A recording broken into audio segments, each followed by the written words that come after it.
దావీదు గురించి ఒకసారి ఆలోచిస్తే అక్కడ పైన బడిలో అంతా ఏం చేశాడు?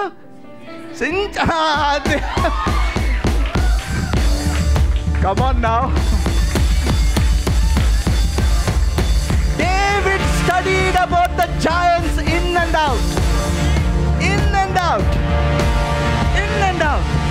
I will also take you into that classroom. Listen carefully. Was Goliath a Nephilim? Was Goliath a Nephilim? Was Goliath a Nephilim? మీరు నో అంటారేమో, మీరు చాలా మంచివాళ్ళు. యూఆర్ ఆఫ్టర్ సబ్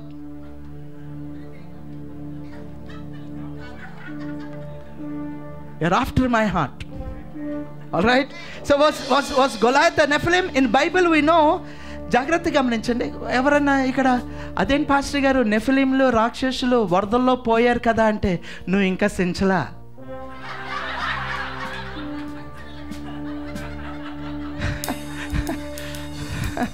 నువ్వు ఇంకా సించలా. అదేంటి వరదల్లో పోవాలి కదా పాస్టర్ గారు, నువ్వు ఇంకా సించలా. ఒకసారి ఆదికాండం 6వ అధ్యాయం 4వ వచనం చదివితే అక్కడ ఏమని ఉంటుందంటే, నెఫిలిములు వరదలు ముందు ఉన్నారు, వరదల తర్వాత కూడా ఉన్నారు. పక్కన వాళ్ళు ఇప్పుడు సించావా అనండి. మంచి వర్డ్ అది, మంచి వర్డే. All right. సో ఇప్పుడు అర్థమైందా? So they were before and after the floods అని ఉన్నది. All right. ఇప్పుడు సంఖ్యాకాండం నేను క్లాస్ రూమ్లోకి వచ్చానండి. మీరు పర్వతాల మీద ఉన్నారు, నేను క్లాస్ రూమ్ మిమ్మల్ని క్లాస్ తీసుకుంటున్నాను. దావీదు ఏ క్లాస్ ద్వారా వెళ్ళాడో, సో ఆ క్లాస్ ద్వారా the subject of this class is gigantism.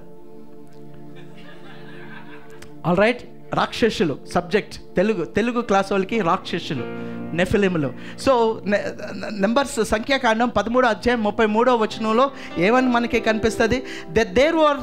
They we saw the giants, the sons of Anak. ఆనాకు కుమారులైన రాక్షసుల్ని మేము చూసామంటున్నాడు. ఎక్కడ? ఎప్పుడు ఇది జరిగింది?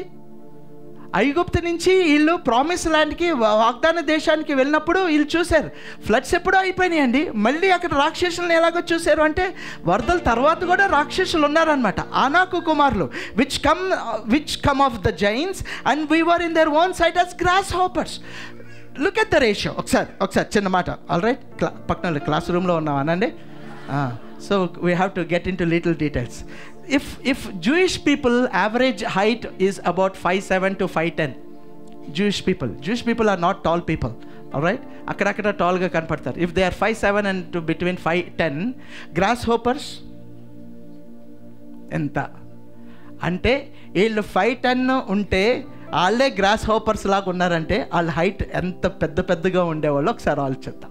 సో దేవర్ ఆనాక్స్, వాళ్ళు ఆనాకు కుమారులు, వాళ్ళు రాక్షసులు. ఇప్పుడు ఈ ఆనాకు కుమారులు రాక్షసుల గురించి గొలియాత్కి కనెక్షన్ ఏంటి అని ఒకసారి చూస్తే, యెహోషువ 11వ అధ్యాయం, మళ్ళీ ఒకసారి అందరూ చెప్పండి. క్లాస్ రూమ్లో ఉన్నాం అనండి. క్లాస్ రూమ్లో ఉన్నాం. All right. Praise the Lord. Hallelujah. Right. Let's read Joshua chapter 11. Joshua chapter 11, 21 to 22. Let me read it for you. Manaki time ledhu. Let me read it for you. Listen. And Joshua came at that time and cut off the Anakim. Anakinni champesadu from the hill country, from Hebron, from Debir, from Anab, and from all the hill country of Judah. Did you get the words? Okay. Right. మీరు ఎక్కడ చూస్తున్నారని doubt వచ్చింది. And from all the hill country of Israel. So hill country Israel దగ్గర నుంచి అందరినీ, అనాకీములందరినీ హతమార్చేశాడు. All right. హతమార్చేశాడు. Joshua devoted them to destruction with their cities. There was none of the Anakim. అనాకీలు ఎవ్వరూ మిగలలేదు. Left in the land of the people of Israel. Israel దేశంలో ఎవ్వరు అనాకీలు రాక్షసులు లేరు. Only in Gaza, in Gath and in Ashdod did some remain. Goliath ఏ స్థలం నుంచి వచ్చాడు? గాత్. Right. he was from గాత్. So కొంతమంది రాక్షసుల్ని వీళ్ళు తరిమేసి చివరికి ఫైనల్ సెట్ ఆఫ్ రాక్షసులు ఎక్కడికి వెళ్ళిపోయారు అంటే గాజా, గాత్ అండ్ యాష్డాద్. ఈరోజు కూడా గాజాలో. Okay. That DNA is there, that fight is there. You need to really understand. చాలామంది ఈ సోషల్ మీడియాలో బాగా ఇన్ఫ్లుయెన్స్ అయిపోయి అమ్మమ్మ వాళ్ళని చాలా ఇన్నోసెంట్ పీపుల్ అలా చంపేస్తున్నారేంటి అని ఇంకొక మూమెంట్ స్టార్ట్ అవుతుంది. All right, but then we need to really understand according to the scriptures. So only in Gaza, in Gath and in Ashdod the last giants. Everybody says the last giants, the last giants. ఒక చిన్న విషయం చెప్తాను, ఇప్పుడు జాగ్రత్తగా గమనించండి. Numbers 13లో రాక్షసులు ఉన్నారు, వాళ్ళు ఆనాకు కుమారులని మనం చదివాం. నెంబర్ 1. ఆల్ రైట్, Numbers 13లో ఈ నెఫిలిములు ఆనాకు కుమారులు అని తెలిసిన తర్వాత యెహోషువలో మనం ఏం చూసామంటే అనాకీములు వాళ్ళందరూ గాత్కి, గాజాకి, అష్డోద్కి వాళ్ళు తరవబడ్డారు అని ఉన్నది. ఇప్పుడు సమూయేలు 17వ అధ్యాయంలో గొలియాతు గాతులో ఉన్నాడు అని అర్థమైన తర్వాత మనకి అర్థం చేసుకోవాల్సిన విషయం ఏంటంటే గొలియాతు ఆనాకు కుమారుల్లో ఒక కుమారుడు అని. He was a giant, he was a Nephilim. ఆనాకులు ఎవరు అంటే వాళ్ళు నెఫిలిములు. నెఫిలిములు అంటే ఎవరు అంటే ప్యారలల్ క్రియేషన్ ఆఫ్ గాడ్. నెఫిలిములు ఎవరు? It's a parallel creation of God. ప్యారలల్గా దేవుడికి ప్యారలల్గా ఇంకొక క్రియేషన్ ఉన్నది. ప్యారలల్గా కాంపిటేటివ్గా ఇంకొక క్రియేషన్ మొదలైంది. ఎవరు మొదలు పెట్టారంటే అపవాది మొదలు పెట్టాడు. ఎలాగా మొదలు పెట్టాడంటే దైవ కుమారులు వచ్చి నరుల కుమార్తెలు చేసుకున్నప్పుడు వాళ్ళకి నెఫిలిములు పుట్టారు. ఆ దైవ కుమారులు they were evil, they were destructive, and through them came the parallel creation. అందుకే జాగ్రత్తగా గమనిద్దాం. అందుకే జాగ్రత్తగా గమనిస్తే దేవుడు వరదల్ని తీసుకొచ్చి వాళ్ళని నాశనం చేసేసాడు. ప్రైజ్ ద లార్డ్, హల్లెలూయా. కానీ వరదలు తీసుకొచ్చి నాశనం చేసిన వాళ్ళు ఆగలేదు అంటే వాళ్ళు మరలా అపియర్ అయ్యారు. ఎలాగ అపియర్ అయ్యారు అన్నది మీరు నా దగ్గరికి పర్సనల్గా వస్తే చెప్తాను, ఇప్పుడు టైంకి లేదు అది. బట్ దెన్ దే రీఅపియర్డ్ అగైన్, మళ్ళీ రీఅపియర్ అయ్యాడు.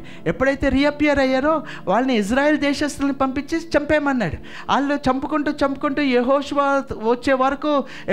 వచ్చే వరకు కొంతమంది మిగిలారు. వాళ్ళు చివరికి అష్డోద్కి, గాత్కి, గాజాకి వాళ్ళు తరవబడ్డారు.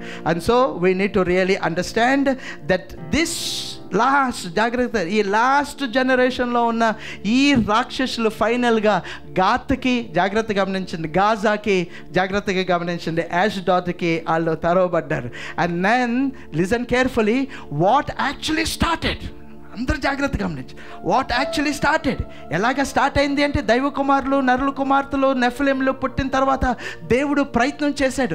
అది గ్లోబల్ ఫ్లడ్ని తీసుకొచ్చినా వాళ్ళు ఆగలేదు. దాని తర్వాత ఇజ్రాయెల్ దేశస్తులను పంపించాడు. వాళ్ళకి ఖడ్గాలు ఇచ్చాడు. ఖడ్గాలతో వాళ్ళని చంపినా ఇంకా ఆగలేదు వాళ్ళు. తర్వాత వాళ్ళు రాహాబు మాటల ద్వారా మనకి ఏమర్థం అవుతుందంటే వాళ్ళు ఇజ్రాయెల్ దేశస్తులు ఎర్ర సముద్రాన్ని ఎలాగ దేవుడు మేము పాయలు చేసేసాడో, ఎలాగ మీరు శత్రువుల్ని చంపేశారో అది మేము వణికిపోయామంట. అంటే వాళ్ళు టెర్రర్ని క్రియేట్ చేసినా వాళ్ళు ఇంకా ఉంటానే ఉన్నారు. They got the swords but still they survive. They came with the knives but still they survive. They came with the terror, still they survive. God brought them the flood, still they remained. కానీ చివరికి జరిగిన విషయం ఏంటి అంటే చివరికి ఏదైతే ఇన్ని జరిగినా అవ్వలేదో చివరికి దేవుడు దావీదుని పట్టుకొని వాళ్ళని హతమార్చడం అన్నది. The end of all Nephilims came through David. దావీదు బడిలో ఉండి నేర్చుకున్నాడు. దేవుడు కిందకు వచ్చి ఏదైతే వరదల ద్వారా అవ్వలేదో, ఏదైతే ఖడ్గం ద్వారా అవ్వలేదో, ఏదైతే కత్తుల ద్వారా అవ్వలేదో, ఏదైతే టెర్రర్ ద్వారా అవ్వలేదో దావీదు నేను నీ ద్వారా చేస్తాను అంటున్నాడు. I will do it through you. The last set of chains, చివరి రాక్షసులు. మై గాడ్, ఈ చరిత్రని ఒక్కసారి చూస్తే ఫైనల్ గా దేవుడు ప్లాన్ ని సంపూర్ణం చేసింది దావీదు.